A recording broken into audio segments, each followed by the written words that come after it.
cooking in Carla's kitchen today.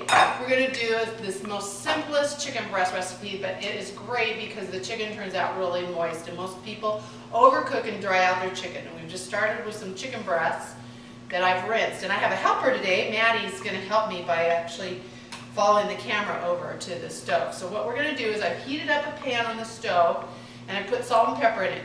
The key is to get a nice hot pan. Okay, come on over, Maddie, and we'll show them what this looks like when you put it in the pan. So what we're going to do is we're going to lay our chicken breast down into the pan. I like to lay the smooth side down first because that's the part that's going to show when it's cooked. And that was just salt and pepper put in a pan and brought up to temperature nice and hot. Now when the chicken is ready to be turned, you'll actually be able to pull the chicken off the pan. If you try to take some tongs and get the chicken off the pan right now, it would stick. That means it's not ready to be turned yet.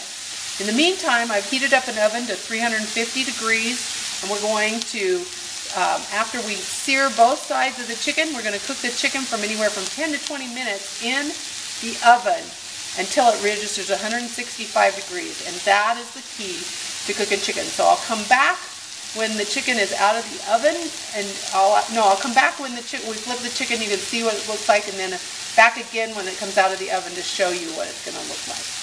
Okay, now I'm going to show you what the chicken looks like when we're ready to flip it over. So Mandy's going to point the camera down here and you'll see that it's not sticking at all. If it was still sticking, you'd know that it wasn't ready to be flipped over. But because it's not sticking, it's ready to be flipped over. And that's what it looks like when it's flipped over. So go ahead and cut that, and we'll come back when we put it in the oven. Okay, so here's what the chicken looks like as it comes up out of the pan. The other side now, it's not sticking. So it's now ready to go in the pan. We're going to cook it anywhere from 10 minutes to 20 minutes, depending on the thickness, and only getting it up to 165. After it gets to 165, we'll let it set for 5 minutes, and then we'll slice it up and put it on a salad that we're making today.